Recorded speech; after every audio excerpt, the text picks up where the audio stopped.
Hello and welcome to Diverse and Inclusive Leaders, the show where I interview the most inspirational and thought-provoking leaders of today and unearth their unique stories of diversity, inclusion and belonging and help them shed a light on why this really matters to leaders by inspiring, educating and motivating others.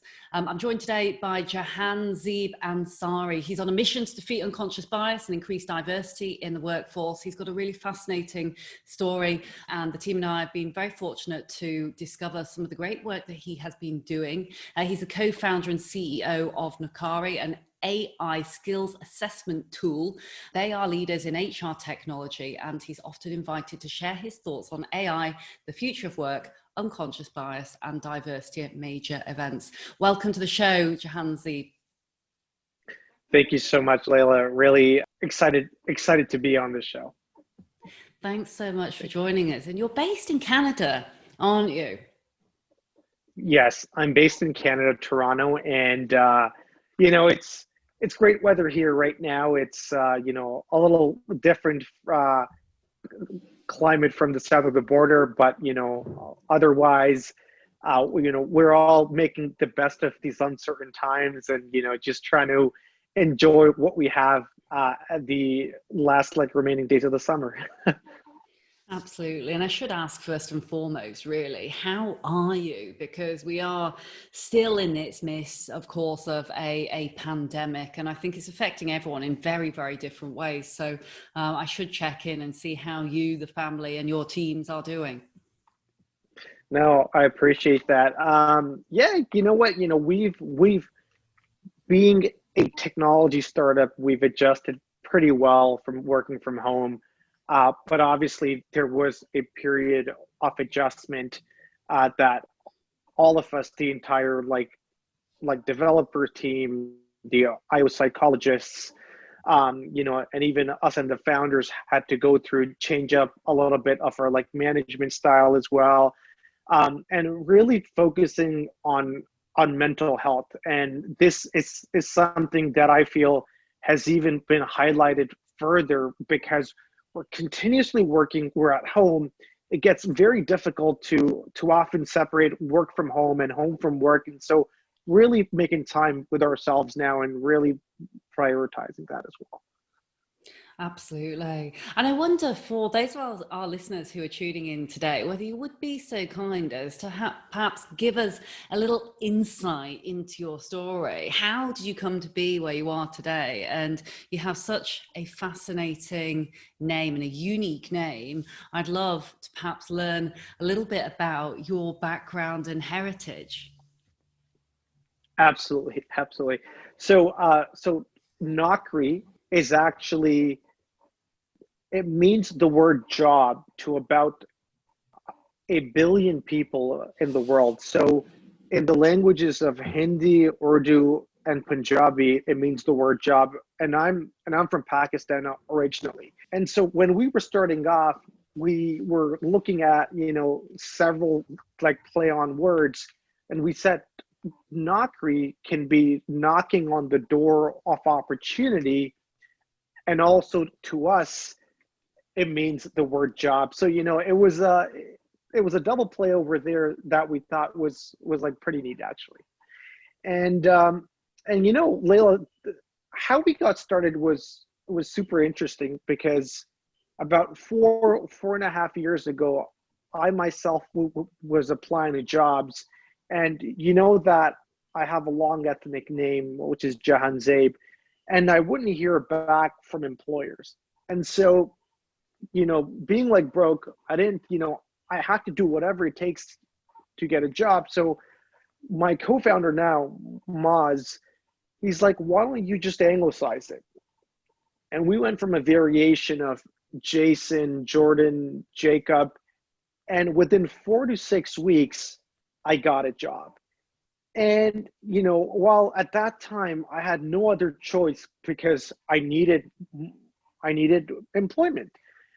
But we felt that on a yearly basis, there's so many people that are being overlooked unfairly because of so many different biases, and that there has to be a better solution. And that's when we got together with a machine learning scientist and an IO psychologist to create Knockri, which is basically an AI-based skills assessment tool that reduces bias and shortlists the best fit talent for a hiring manager to interview. Fantastic. What a brilliant story. I love that. And of course, for me personally, I'm sure many others who are listening today, this resonates a huge amount. My background, as you may know, is in exec search, and one of the real things that made me so interested in diversity and inclusion and belonging is that I was seeing this huge disparity in terms of individuals at those lofty senior positions who perhaps came from very different or culturally, ethnic, or even gender diverse backgrounds, and kind of wondered really why that is. And it seems to me, if the pipeline at that bottom end or wherever it might be is, being pushed a certain way, or if there is certain biases that are held, perhaps that is one of the many factors as to why there is not senior individuals or more senior individuals who come from that diverse range of backgrounds. Yeah, no, absolutely. And that's a huge point, actually. And we noticed this with a lot of the customers because when it comes to even sourcing talent, I'm just saying, forget about screening talent. When it comes to sourcing talent, if an organization is trying to source from that same pool and expect a different result, it's extremely difficult. And so when there aren't any minority representation that is moving up in the leadership, it's also very hard to hire and also retain diverse talent as well. And so, a lot of the organizations that we also speak with is some of them are just looking for a band-aid solution and say, hey, listen, can you help us fill our quota? And the thing is that we can't hire just based on tokenism to fill someone's quota, because what happens is that when that person does get hired there and the environment is not inclusive, or they don't feel a sense of belonging there, that talent ends up churning. And so this is obviously a huge component, and even being able to increase gender and racial diversity at the top of the funnel is very multifaceted, as you know. You're definitely an expert in this space, and there's so many different areas where there is training that is required for us to retain that talent, and then obviously be able to grow that talent into senior level roles. Mm-hmm. Indeed. And I must ask, if you don't mind me dipping back into your background, because I know there'll be a number of people who are listening who maybe are thinking to themselves, hey, I wonder whether that's why I didn't necessarily get chosen for that role when I've got the skill set, etc. How did it make you feel when you were being bounced back for these positions, and then when you saw that major change from your current ethnic name and putting in the more westernized, anglicized name? How did you feel at that point? Well, firstly, I felt extremely betrayed, because I felt that, growing up in Canada, living in Canada, I wasn't any much different than anyone else with an anglicized name.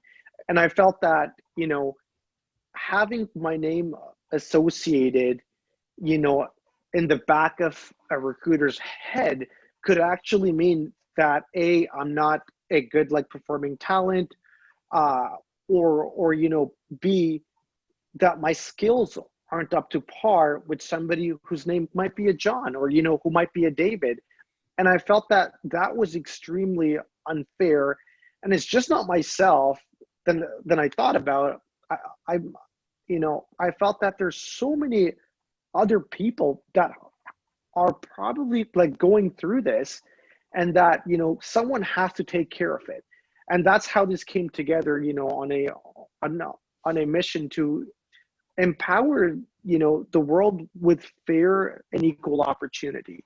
And this like resonates, in Knockri, and how we've like built out the product, and how we've structured the assessments, and in the results that the customers have seen, right? Like for example, we've been able to increase gender and racial diversity in short list of candidates by up to 25%.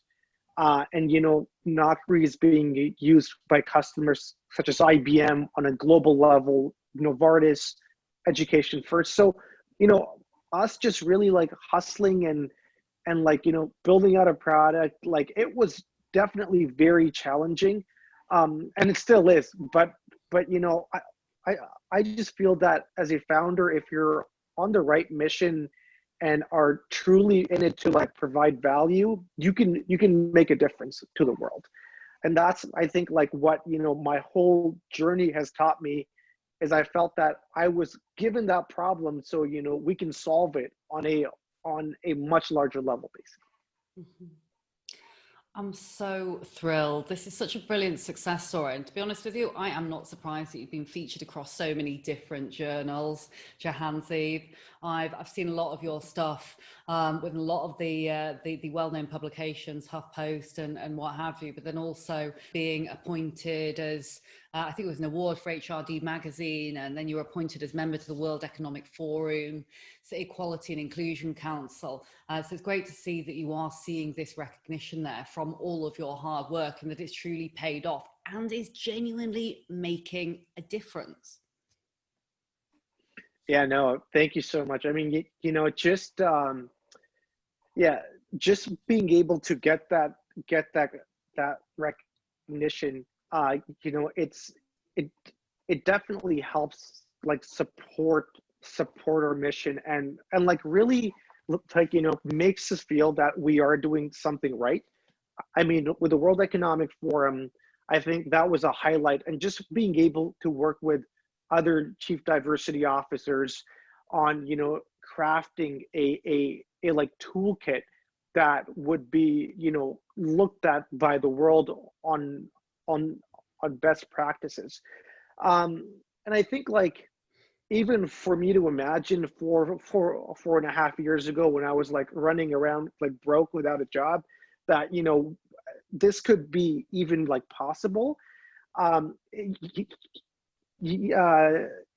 still like stuns me at times when I think about it, but I think it's, but I'm extremely like grateful for, for the ability to solve this like problem, and the opportunities I've been given so far. Jahanzaib, I love how humble you are about this. And I must ask, you starting this business, was that a product of what actually then happened, i.e., couldn't find a corporate role and you decided to start this organization? No, so what ended up happening is that I got a job with a consulting firm. And so like right after I changed my name, I got a job at a consulting firm, and I was sitting at that company, and they had D&I training at that time. And so I'm sitting down and I'm like seeing these stock images of like multicolored hands, and some more multicolored hands just holding up the globe, and some more multicolored hands. I'm just like, I had to change my name just to get a job here. I mean, this is complete like rubbish. And that, I think that was like one of the catalysts that made me feel that some of the organizations, especially a couple of years ago, were just having, D&I training just so they could, click a, or like take a checkbox. And it wasn't like the reality of how the organization was operating. And I just said, like, we have to take a stance on this. And so, yeah, that was one of the catalysts. So then we got started, and we created out a product. And it was extremely difficult initially, like going to a large organization such as IBM and saying, hey, like we can help you in all these areas, as a 4-person team. And so, really able to show the organization like value, and drive these changes in a form of a pilot initially, and like proving out that pilot, and then getting the entire leadership team on board was, very like fruitful for us. So extremely difficult in the beginning, but now I'm extremely grateful. We've raised $3 million a couple of months ago just to further, fuel our growth now. I am so glad that you told that story. I was really hoping that you would. And you said it far more articulately than I would have, that it was rubbish, quote unquote. What absolute, rubbish it is when we see organizations paying a significant amount of lip service to things that don't actually come out of the roots, the branches, the leaves of the organization and the culture. And I will share very quickly here, if I may, is mine was perhaps the other way around. So I was adopted by white British parents who were wonderful, and I am Chinese, can't speak Chinese, but I'm Chinese. My name, Mackenzie, very Scottish. For those in the UK, very, very Scottish. Probably wouldn't know that I was Chinese, and often I've turned up to a meeting and people have wondered, where's Leila Mackenzie? No, it's me, it's the Scottish name, and what have you. And I did well at university and applied to all the graduate training roles. My CV got me through the door for every single one of those. I won't mention the companies here, but all of the big graduate programs you could possibly imagine, I got through the door with the CV. I got a first-class honours degree. I could not get one of those jobs, not one of them. And I wonder, having looked back, look, I'm not the brightest person in the world. I'm dyslexic. I'm not the brightest person in the world, but I know that I'm good at what I do, like you are. And, you want to know that you can be yourself and bring those skill sets to the table and be your true self, which is ultimately what you were not then doing in that organization, being in there with a different name and trying to behave a certain way to conform, to be accepted. And then you see this, perhaps lip service being paid to something that, that would really anger me. I think it's just so, it's so fascinating to see how the world is starting to change in positive ways, and that the skill sets and the differences are really starting to be embraced within certain organizations to make change for the better. Because look, Jahanzaib, I clearly don't need to tell you why we need to be making organizations more diverse. And as you said, not just a tick box exercise, but doing this for the right reasons and because it makes absolute commercial sense. Mm-hmm.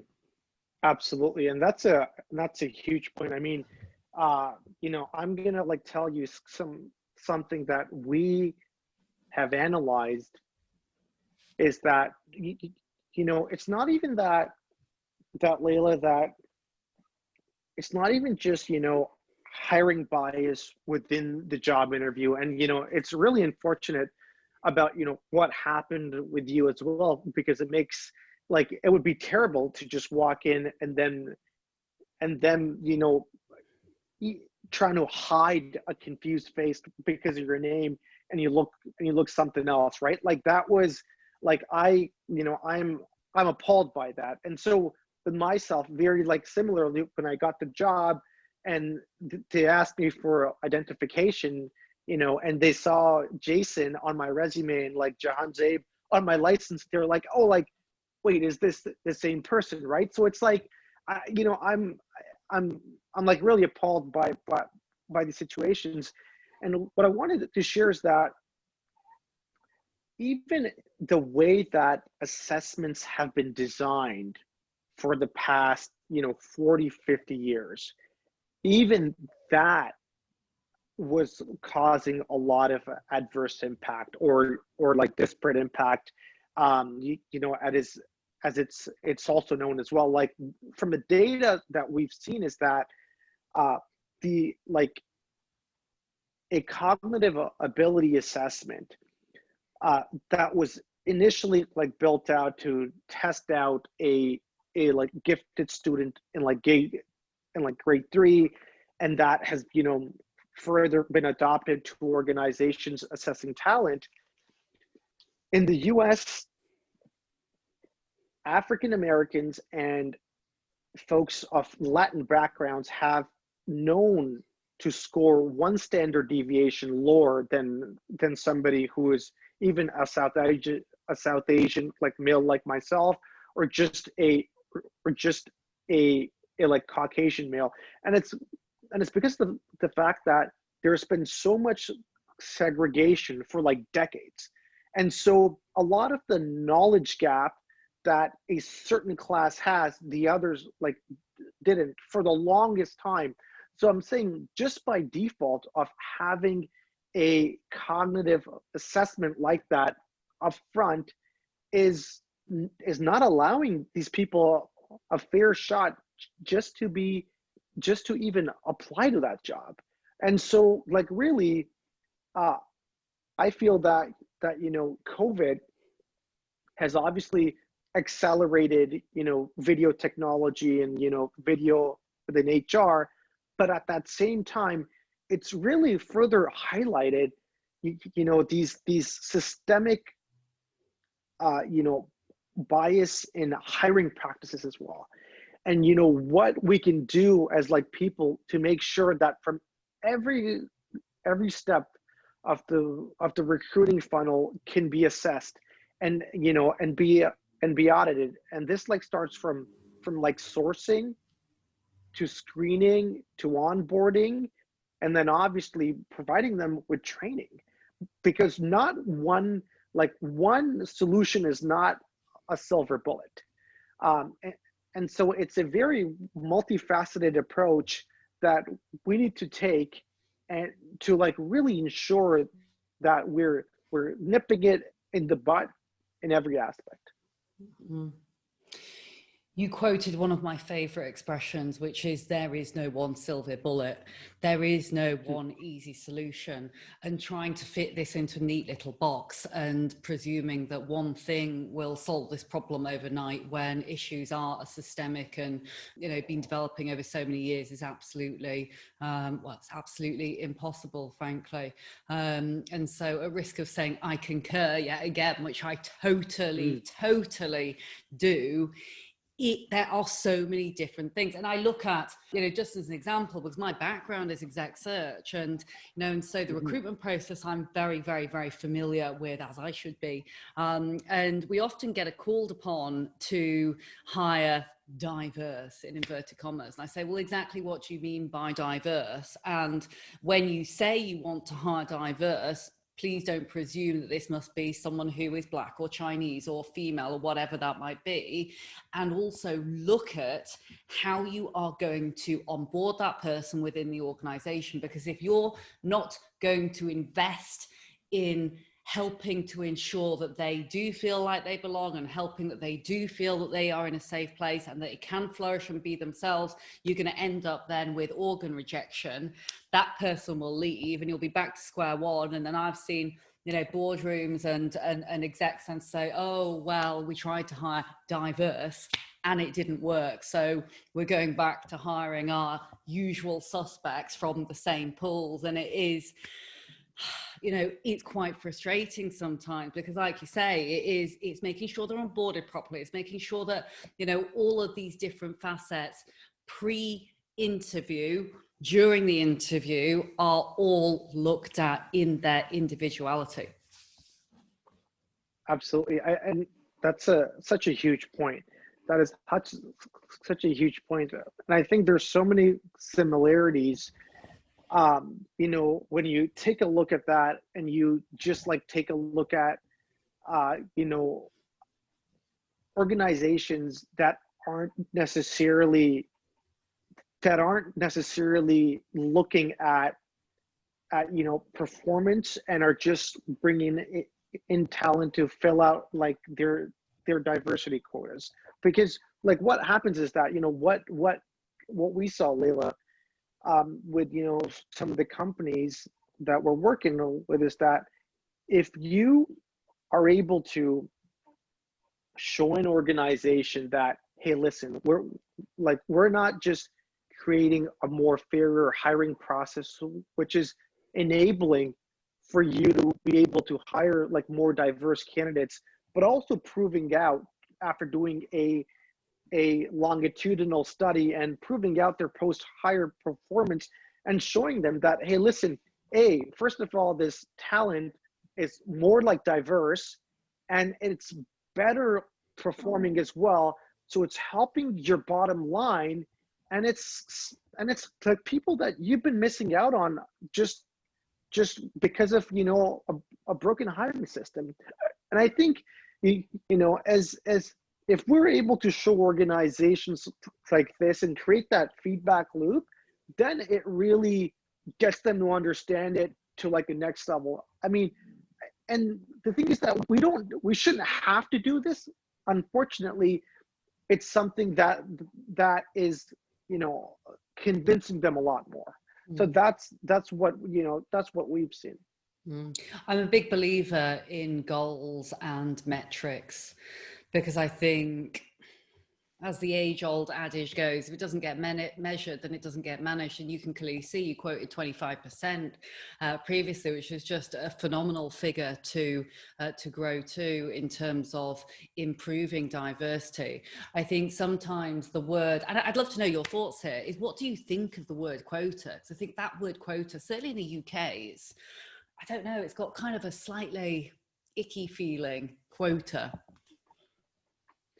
Yeah, to be honest, I'm not a huge fan of the word quota. I mean, because what happens is that then you're trying to just hit a metric for the sake of the metric. And so we don't want to do that, because as I was talking about, any of the organizations that have a quota, okay, if they do not have an internal like process that's going to keep diverse talent, and if it's not inclusionary within that organization, and if it's just for sound bites, it becomes extremely difficult for you to continuously meet that quota.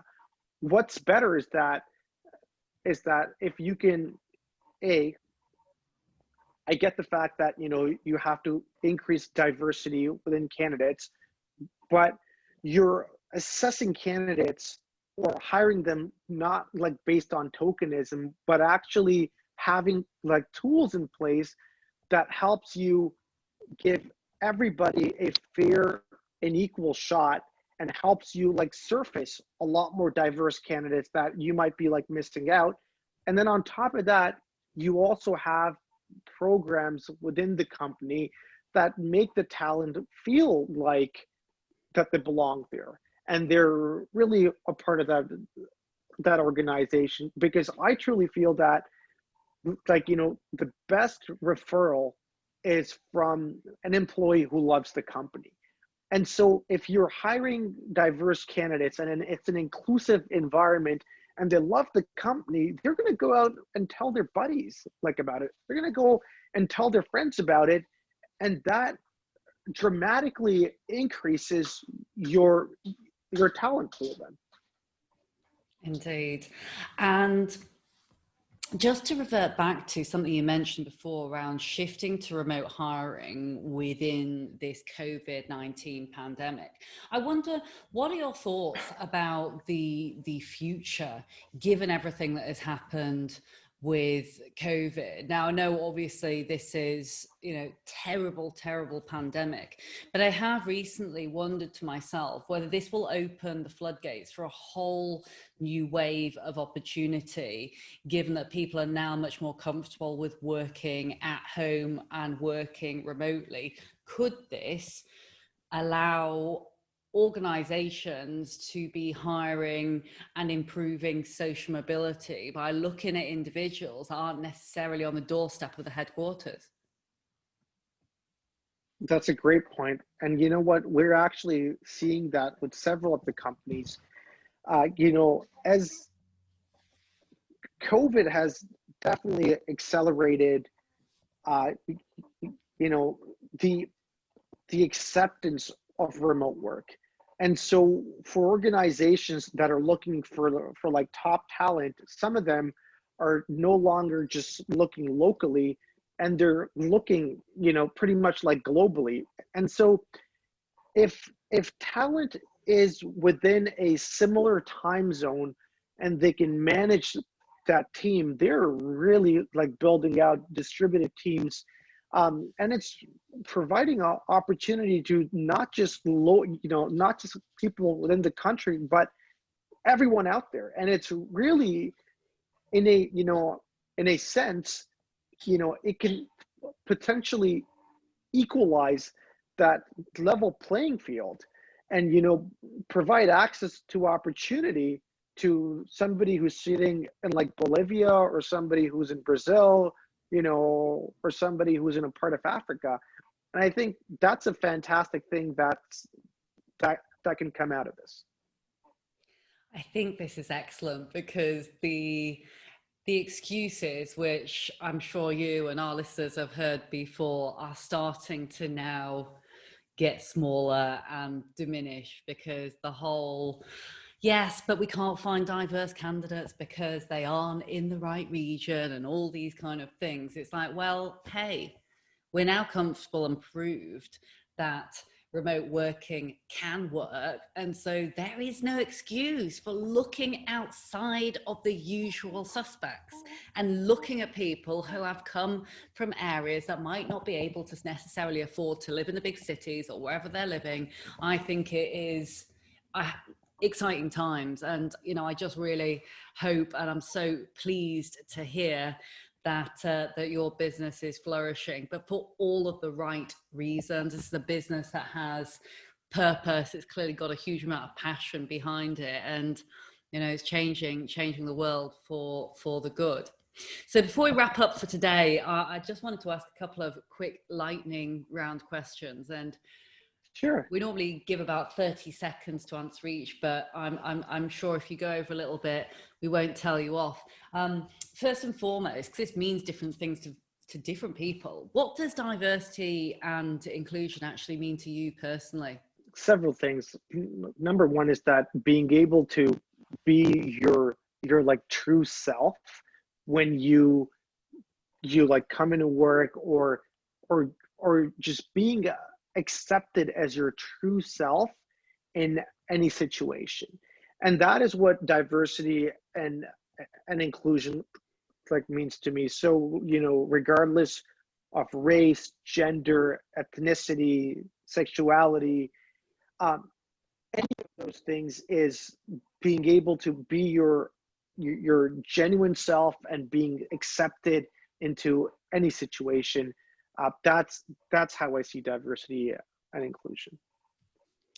That's a great answer. And how about your secret to success? I know it's a slightly twee question, but clearly you've talked about having nothing to now having, multi-million pound investment, which you must be very pleased about. To many, this is a very successful company, an individual. What's the secret, if there is one?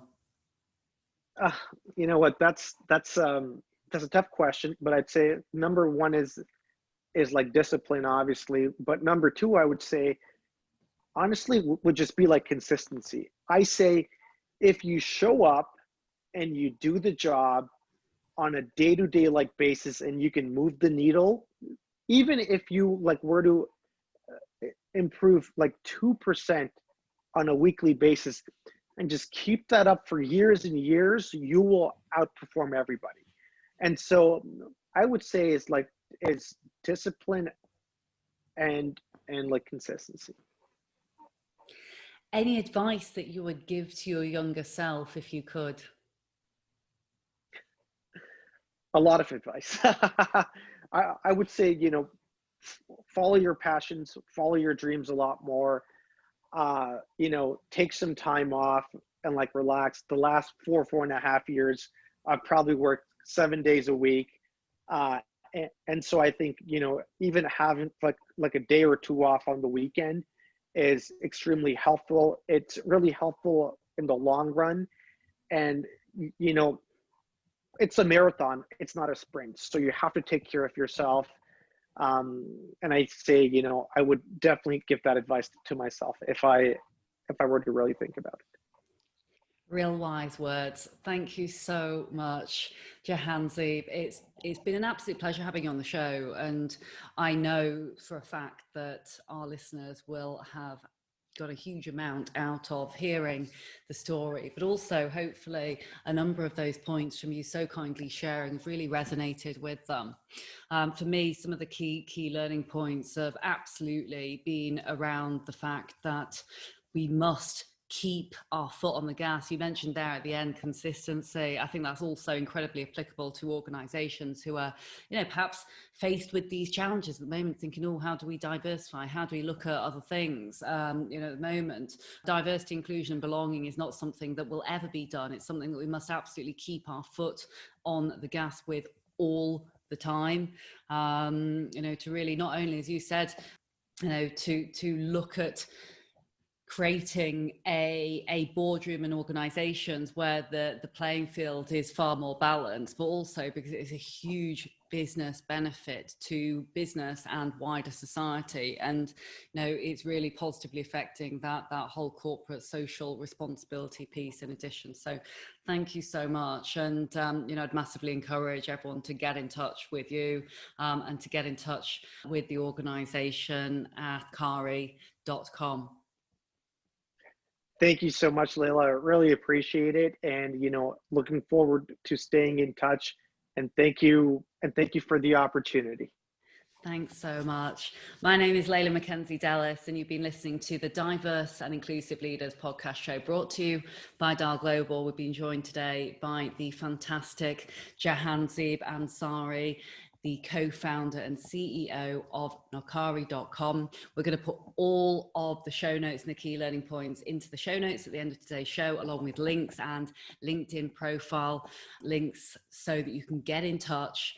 And we'll look forward to seeing you again very, very soon. Visit www.dialglobal.org/podcast. Thank you so much for watching the Diverse and Inclusive Leaders podcast. Please do feel free to hit the like button below, or if you'd like to receive future notifications, do ping the notification bell here at the side. If you're interested in the audio version only, you can find it on the following streaming platforms. Any extra info and descriptions will be in the links below. Look forward to seeing you soon.